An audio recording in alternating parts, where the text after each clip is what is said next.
Hello there and welcome back to my channel, or if this is your first time clicking on a video of mine, hello for the first time. My name is Michelle Emerson.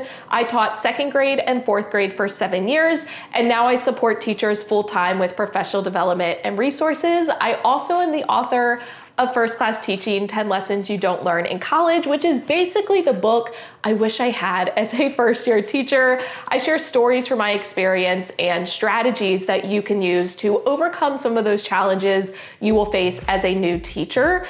If you want to hear the introduction of the book, which is basically the most embarrassing first day of teaching ever, it was mine, by the way, I will have the link to that video for you down in the description box. But because I work so closely with supporting new teachers, I'm always asked, what is your best piece of advice for teachers going into their first year? So in this video, I'm not only going to share one piece of advice, I'm going to share my top 5. We're gonna jump right into it. The first piece of advice I can give is to accept where you are. I think one of the biggest mistakes a lot of new teachers make is that they immediately want to emulate veteran teachers, maybe the mentor teachers they had in college or teachers they see on social media. And that kind of sets them up for failure, especially if you feel like you were born to teach or are just super passionate toward the career. You can set expectations for yourself that are high because you want to be a good teacher, and you will be, but also unrealistic for your first year. Ultimately, you will be the best teacher you can be, and your best is going to look different each year of teaching. What is your best as a first-year teacher is very different than what is your best as a second, third, fifth, 10th year teacher. Looking at veteran teachers and immediately expecting to perform the way that they do in terms of teaching is just like looking at professional athletes and expecting to play like them immediately when you start a sport, which, yes, some people have more of a natural ability and they have certain talents, you could say, that give them an advantage. However, there is nothing like genuine experience in order to grow and get better at something. When you enter your first year of teaching, it almost feels like a switch has been flipped and you've gone from being a student in college to now a teacher. And with that, you feel a lot of pressure to be professional and not make mistakes and have all the answers. But the secret is remembering that you are always still a student. Even veteran teachers are still making mistakes and learning and asking questions. So if you want to genuinely improve and get better, you can't stop being a student. You have to kind of embrace that vulnerability and be willing to make mistakes and ask questions. A lot of the same expectations we have for our students, we need to make sure we hold ourselves as teachers to that same standard. So accepting where you are means realizing that you're never gonna have all the answers, and there's a lot you don't know because you just lack experience. So accepting where you are means being willing to make mistakes and ask for help, and ultimately just be vulnerable through the process and realize that that is how you get to that next level. So don't try to put on this facade that you have it all together, and if it makes it easier, remember that every veteran teacher was a first-year teacher at some point, so they know what you're going through. And if you're trying to pretend like you have it all together, they know you're lying, because even as veteran teachers, they still don't have it all together. My second piece of advice is to remember that it gets easier, but it's rarely easy. As a first-year teacher, every single day, you are doing something for the very first time. Think about it like flipping through a deck of cards. Let's do some card magic. Some of the cards have similarities, like they might have the same number or the same suit, but ultimately that order is going to be different. Your first year is like going through the cards all for the first time. So every single time it's brand new. Each year after that, it's like you shuffle the cards together, and even though there will still be new things that come up, you at least have a better idea of what to expect because you've seen the cards before. Hopefully that analogy made sense. But every single day in the classroom, it's like you're laying a brick in the foundation and you're making it that much stronger. Now, progress is not always linear, okay? Sometimes October is harder than September. Sometimes May is harder than December. So even though you are learning and growing and improving, keep in mind that there are just some days, weeks, and months, and even years that are harder than others. I remember my first year of teaching, which again, you'll read about it in this book, was very challenging. My second year was much easier. And then suddenly my third year, I felt like a first year teacher all over again. But all of those experiences allowed me to learn and make it that much easier for me in the future. So I promise you will feel so much more confident by the end of the year than you do at the beginning of the year. That's the it gets easier part. You gain experience, you kind of know what to expect going into your second year. You've already done parent-teacher conferences. You've already planned out lessons. You've already been observed. So you have experience to draw from. But the second piece of that advice is to remember that it's rarely easy. I think a lot of new teachers expect that their first year will be hard, and after that, it's every year is a piece of cake. And that's not always the case. It may be for some teachers, and if you're lucky enough to experience that, congratulations, I'm super excited for you. But every year can throw curveballs just between the students that you have. Maybe you switch grade levels, or you're teaching a new subject area, or I don't know, a worldwide pandemic hits and suddenly you have to teach online. Truly, at this point, we never know what could be coming down the pipeline. So keep in mind that even veteran teachers have hard days, hard weeks, hard months, and even hard years. So yes, it gets easier, but that doesn't mean it's always going to be easy. Now, I don't want to scare you. I want to be realistic with you and give you a little bit of tough love and set realistic expectations. So I'm not here to say that teaching never gets easy.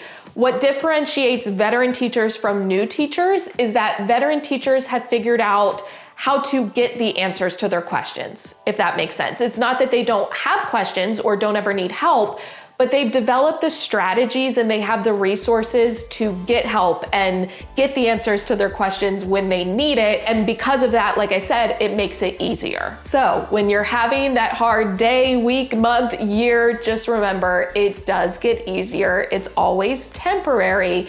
And look at those challenges as opportunities to be able to gain experience that you can then use in the future when that comes up again, because most likely it probably will. My third piece of advice, and I would maybe argue that this is my favorite, is to choose one area of focus. You've probably heard that saying, you can do anything, but you can't do everything. Even though we hear that, I think a lot of us internally don't want to believe it. It's almost like we think we're somehow the special exception. At least I know that was true for me. I thought, well, yeah, they say that, but if I just work hard enough, if I'm just passionate enough, like I truly can do it all. And once again, I realized that I was mistaken. So when I say you can't do it all, it's not that I'm doubting your abilities, it's that I want you to set realistic expectations for yourself so that you can slowly grow over time, like going up a set of stairs, rather than being a hamster running on a wheel, not making any progress because you're trying to do all of the things. You're gonna come to realize I love analogies, all right? So stick with me. Imagine a bucket full of water, and every weakness you have as a teacher is a hole in that bucket. So for example, not having good parent communication skills, struggling with classroom management, not having a rhythm for lesson planning, all of these areas that you're struggling with would be a different hole in your bucket. As a first-year teacher, your bucket has a lot of holes. Fire in the hole!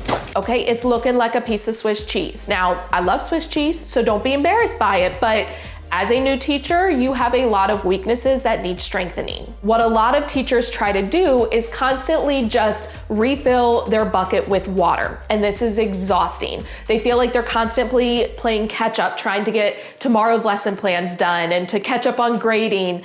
But the secret is not to just keep filling it up with water as it continues to leak out of the holes. The secret is to start plugging the holes. I'm gonna say this as non-dirty as I can, But if you try to plug every hole at once, you're going to be like Scrap from Ice Age when the glacier starts leaking and he's like putting all of his fingers and toes in all of the holes and then ultimately it doesn't hold. Instead, you need to focus on one hole at a time and you need to patch it up as good as possible. I'm not talking like slapping a piece of duct tape on it and calling it a day. No. You need to fully repair that hole so that no water continues to leak out of it and you can then move on to the next hole. And you may be wondering, well, Michelle, if my bucket is Swiss cheese, which hole do I start with? You start with the biggest hole. So ask yourself, what is the biggest challenge I'm facing right now as a teacher? Another way to frame it would be, what weakness has the biggest impact on my students' learning? Meaning, if I strengthen that weakness, how is that going to best benefit my students? For most first-year teachers, again, I'm saying most because I know everyone's different, that is going to be classroom management. The reality is, until you start your first year of teaching, you have not had to manage an entire class through a whole school year on your own, okay? When you have a mentor teacher and they already have systems in place and you're just going in and teaching lessons, it is very different than setting up, maintaining, and then adapting those systems throughout the school year. So for most first-year teachers, I tell them to focus on classroom management. I do not have the blueprint for the perfect classroom management system because it is going to vary depending on your students, your school, your district, your grade level, the subjects that you teach, your personal teaching style. And the reality is there is not one singular right way. You have to find what is right for you and your students. What I can tell you is that you need to surround yourself. You need to become a sponge and really hone in on all things classroom management. That means talk to team teachers, ask them for help, for advice, for ideas. Maybe consider having an administrator observe you in order to give you feedback. I know that sounds really intimidating, but if you come to an administrator and you say, hey, I'm kind of struggling with classroom management, I was wondering if you could observe me and then maybe give me some tips or some places to look for resources, that shows that you are a great teacher because you're willing to be vulnerable and you're willing to make mistakes and grow, which goes back to the first one. But regardless, join Facebook groups, go on social media, read articles, find books, all surrounding that topic of classroom management. You want to eat, sleep, and breathe. It's a little bit of an exaggeration, but you know what I mean. You want to really put in effort to grow in that area. It's not going to just happen unless you make it happen. Ultimately, try things out. You will know when you find the right strategies. It just kind of clicks, you know, it's like puzzle pieces that fit together, but you might have to try several strategies before you find the right one. That's completely normal. It's nothing to feel embarrassed about. Again, it's part of the process. And even as a veteran teacher, you will still have to adapt those systems year after year as your students change. My fourth piece of advice is to be proactive as much as possible. There will be a lot of experiences as a teacher that college just can't prepare you for, and honestly, no one can prepare you for, such as having a student get a bean stuck in their ear. Each Boston Baked bean represents 0.5% raise. Yeah, full story on that is in the book. But there are a lot of experiences as a teacher that you can prepare for because they are predictable. In my book, I share a story about a student throwing up within the first 15 minutes of my first day of teaching. Now, should I have expected that to happen so early? Probably not. But could I have anticipated a student throwing up at some point and been better prepared? Absolutely. There are things that you may not know when it's going to happen, but you know it will happen at some point. For example, you will most likely have to take a sick day at some point of the school year. You will most likely take a field trip at some point in the school year. So being proactive means doing things your future self will thank you for. You have to ask yourself, what can I do now to prepare for that and make it easier when it actually happens? The opposite of proactive would be being reactive, which tends to lead to stress and more like rash decision making because you don't have as much time in order to prepare. So always remind yourself you want to be proactive rather than reactive. Now, there are a lot of ways as a teacher you can be proactive. I already mentioned having sub-plans ready to go or preparing for school events like field trips. conferences, parent communication, so reaching out before you anticipate a problem so that you already have a relationship with the family if and when a problem does occur. One thing I always remind myself in the classroom and out is do it when it shows up or when it blows up. A lot of times we don't want to deal with things in the moment, but it's going to be easier to deal with them then rather than when they blow up later in the future. So when I'm kind of struggling with that, I just go, Michelle, do it when it shows up, not when it blows up. I write more about this in my book and give you plenty of examples, but just to give you one that you can work on at the beginning of the school year is developing a new student kit. At various points of the school year, you may have a student just show up at your door who is being added to your class with no prior knowledge. So at the beginning of the year, when you're prepping everything for your current student roster, create some extras. So if you're printing a Meet the Teacher letter, print like 3 or 4 extras, compile all the materials into a gallon bag or some other kind of folder, whatever works for you, stash it into a drawer or a cabinet. That way, if and when a new student shows up, all you have to do is grab that bag and hand it to the student or go through it with them or the parent, you know what I mean, rather than trying to track down all of these papers that you haven't seen in months because you can't remember what you did at the beginning of the school year because it all becomes a blur. It's also helpful to have a checklist of procedures you need to teach the student, account information you need to get for the student, like their logins for different things. That way, when they show up, all you have to do is go down the checklist and you're ready to go. My 5th and final piece of advice, and this goes not only to new teachers, but to all teachers, stop trying to clear your to-do list. As a teacher, your to-do list will never end, okay? As a person in general, this is super morbid, but you will have a to-do list until the day you die. Really think about that for a second. And then ask yourself, even if I did clear my to-do list, what happens then? Ultimately, more things are going to be added to it. And typically when we clear our to-do list, that's when we start adding new responsibilities to our plate because we feel like we now have the time and energy to commit to them. And then we end up digging ourselves a hole that we have to desperately try to crawl out of later. Sound familiar? Remember that the goal of productivity is not to always do more. The goal is to create margin, to have free time in order to spend your energy how you want to. Ultimately, productivity allows you to feel okay with the things you're not doing because you know you have your priorities in check. Sometimes the best thing you can do is put yourself at the top of your to-do list. And I know you're like, okay, I've heard that, but it's easier said than done. So here are a few tips. Number 1, get a hobby outside of teaching. Okay, trust me on this one. You need something else to pour passion into that is not related to education. It's kind of like when you spend too much time around someone and then suddenly everything they do annoys you. Yeah, if you're married, you know what I'm talking about.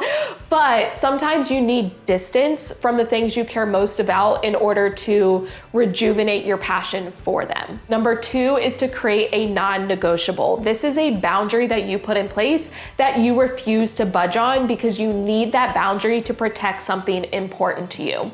One boundary I always had was my gym time. I loved going to the gym. I knew it made me a healthier and happier teacher. Therefore, I made sure that I left school every single day at 5 p.m. no matter what, so that I could make sure I made it to the gym. Now, there's tons of different boundaries you could set in place, but I do recommend also setting up what I call guardrails, basically having things in place to make it easier to stick to your boundary, because sticking to your boundary and protecting it is a lot easier said than done, but I talk more about that in my book. So if you are interested, you can find out there.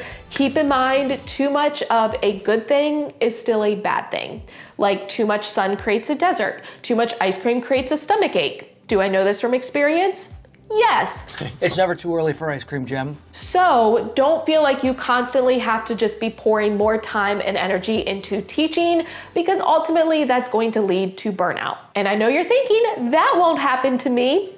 I had the same thoughts. It happens, okay? If too much of your identity is tied into teaching, you are bound to ultimately burn out. So make sure that you set some of those boundaries and you have those hobbies outside of teaching in order to create that more balanced lifestyle that we're all ultimately looking for. Okay, so to recap those 5 pieces of advice. Number 1, accept where you are. Number 2, remember it gets easier, but it's rarely easy. Number 3, choose one area of focus. Number 4, be proactive as much as possible. And number 5, stop trying to clear your to-do list. Now, if you want to hear more pieces of advice or you want some more strategies in order to implement these, again, I will have the link for my book down in the description box. You can order it on Amazon or Barnes & Noble. And if you have already gotten a copy and have found it helpful, please, please, please leave an honest review wherever you bought it. That would really help my book get into the hands of more teachers. As always, thank you for watching. I love you so much. Don't forget to put your positive pants on, and I will catch you in the next one.